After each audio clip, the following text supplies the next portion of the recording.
আর ভেতরটা দেখুন।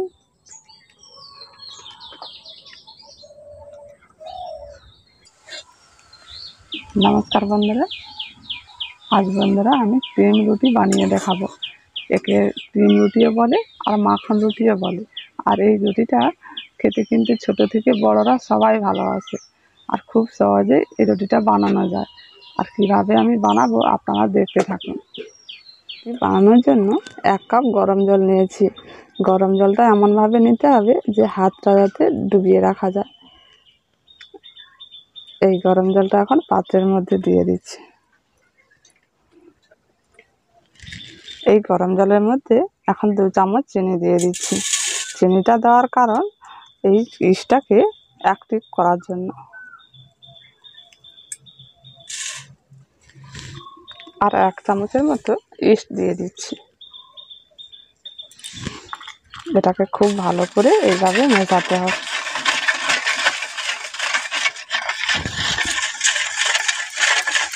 এমনভাবে মেশাতে হবে জলের সঙ্গে যেন ইস্টটা মিশে যায়। জলটা একেবারে সাদা হয়ে গেছে। এইভাবে করে মেশাতে হবে। এটাকে এখন ঢাকা দিয়ে আমি কিছুক্ষণ রেখে দিচ্ছি।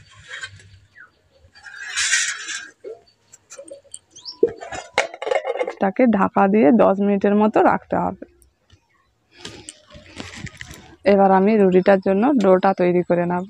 মধ্যে ময়দাটা দিয়ে দিচ্ছি 2 কাপ। যেই বাটিতে করে আমি গরম জল নিয়েছিলাম সেই বাটিতে করে 2 কাপ ময়দা নিয়েছি। ওই ময়দার মধ্যে দিয়ে দিচ্ছি এখন গুঁড়ো দুধ 1 কাপ।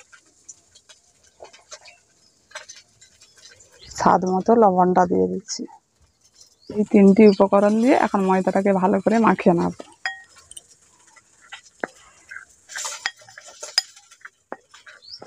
এবারে ইস্টটা যে ঢাকা দিয়ে রেখেছিলাম এখন এটা ঢাকাটা খুলে দেখছি।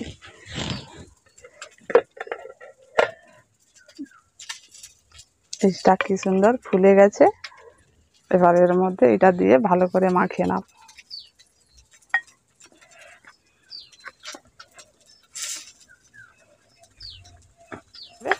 বেশি শক্ত করা যাবে না।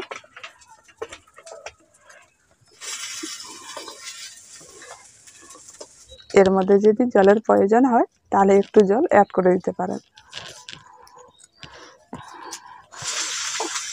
বেশ চিটচিট করছে, এইভাবে করে মাখাতে হবে। এবার এর মধ্যে অল্প করে ঘি দিয়ে একটু ভালো করে মাখিয়ে নেব।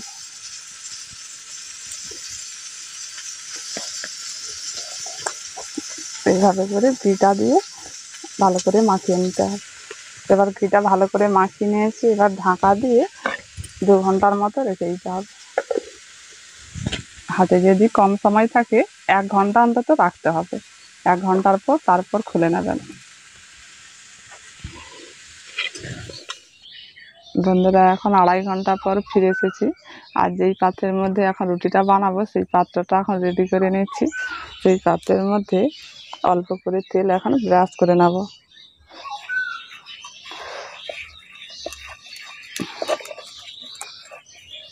রুটি বানানোর পাত্রটা এখন রেডি হয়ে গেছে। এবার এদিকে দেখুন এখন রুটিটা কেমন ফুলেছে। এখন ডোটা খুব সুন্দর ফুলে গেছে আর কত নরম হয়েছে দেখুন। এটাকে এখন একটা বড় পাত্রে তুলে নিয়ে একটু ভালো করে মেখে নিচ্ছি।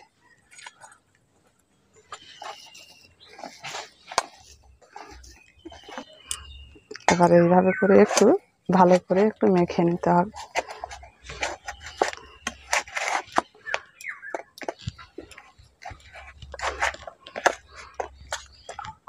এটাকে মিনিমাম 10 মিনিটের মতো ভালো করে মেখে নিতে হবে। এটা প্রায় 10 মিনিটের মতো হয়ে গেছে, ভালো করে মেখে নিয়েছি। এবার এটাকে ছোট ছোট সাইজ করে গোল গোল করে রুটি সাইজে কেটে নেব।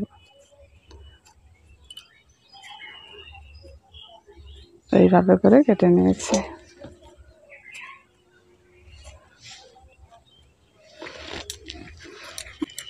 এবার একটা টুকরো নিয়ে এবার এইভাবে করে একটু গোল করতে হবে, তাহলে রুটিটা একটু গোল হবে।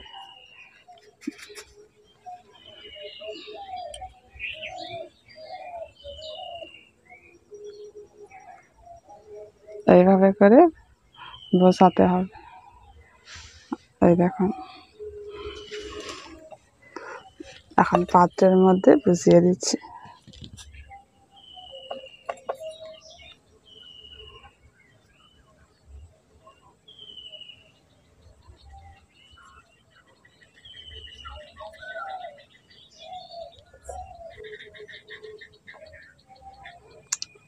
এবার এটাকে ঢাকা দিয়ে আরও আধ ঘন্টার মতো রাখতে হবে।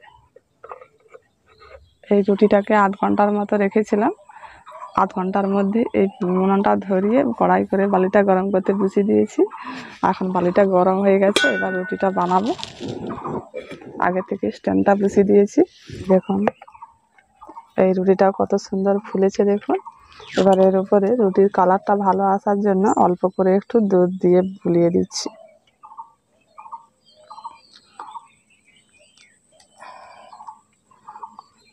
এইভাবে করে বুলিয়ে দিতে হবে।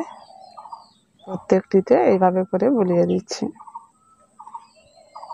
তাহলে রুটির কালারটা খুব সুন্দর আসবে। এবার এই রুটির পাত্রটা এখন কড়ার মধ্যে বসিয়ে দিচ্ছি। এবার এর উপরে এখন ঢাকনাটা ঢাকা দিয়ে দিচ্ছি।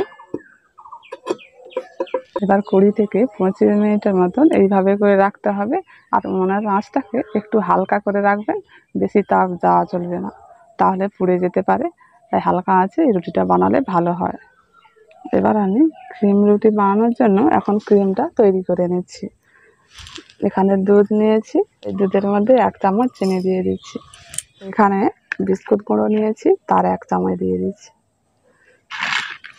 এবার এটাকে খুব ভালো করে মেশাতে হবে, যাতে চিনিটা একেবারে গলে যায়।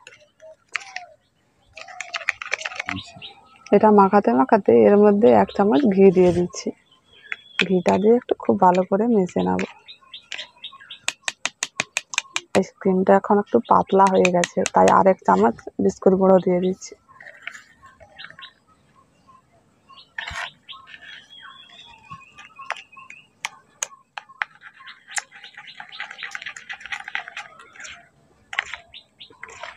এই দেখুন ক্রিমটা এখন তৈরি হয়ে গেছে। ক্রিমটা কত সুন্দর হয়েছে দেখুন। বাড়িতে যদি মাখন বা বাটার না থাকে, এইভাবে করে ক্রিম বানিয়ে দেখবেন, পুরো আসল ক্রিমের মতো হয়ে যাবে। আসল কি নকল কি বুঝতেই পারবে না, আর খেতে এত সুন্দর লাগবে যে বলে বোঝাতে পারবো না। এখন বন্ধুরা আধ ঘন্টার মতো হয়ে গেছে। এবার রুটিটা হয়েছে কিনা দেখব।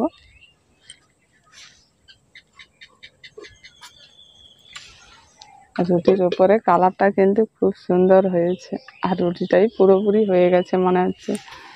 এখন তো গরম আছে, ঠান্ডা করে নিতে হবে।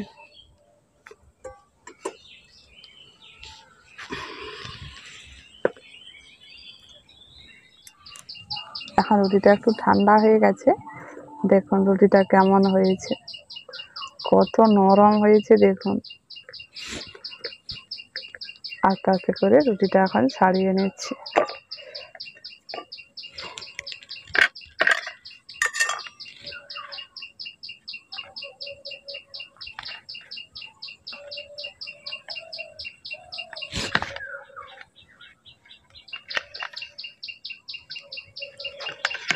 রুটিটা নরম হয়েছে দেখুন, খুব সুন্দর নরম হয়েছে। আর রুটির কালারটাও কিন্তু খুব সুন্দর হয়েছে। ক্রিম দেওয়ার জন্য রুটিটারে মাঝখানে এইভাবে করে একটু কেটে নিতে হবে।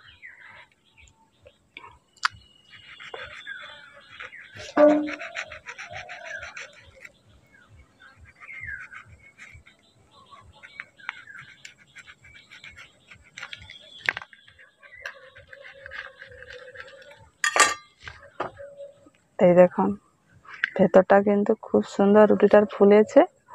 এবার এই ভেতরে আমি এখন ক্রিম দিয়ে দিচ্ছি। ঘরোয়া পদ্ধতিতে এই ক্রিমটা বানিয়েছি, স্বাদটা কিন্তু দারুণ হবে।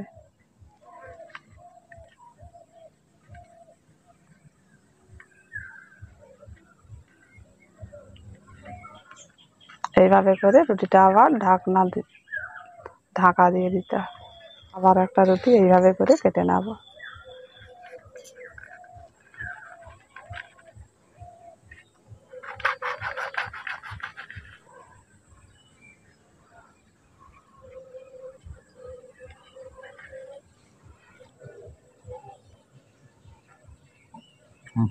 এখন 3টে ক্রিম রুটি তৈরি হয়ে গেল।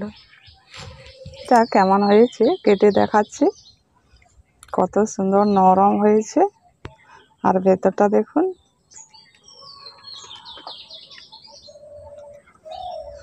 খুব সুন্দর হয়েছে, খেতে কিন্তু দারুণ লাগবে। এইভাবে করে ক্রিম রুটি বাড়িতে বসে বানাবেন। খুব সহজ পদ্ধতিতে দেখিয়ে দিয়েছি, অবশ্যই বানাতে পারবেন। আর বানিয়ে দেখবেন, যদি ভালো লেগে থাকে একটি কমেন্ট করে জানাবেন, আর একটি লাইক করে দেবেন। পাশে থাকবেন। সবাই ভালো থাকুন, সুস্থ থাকুন।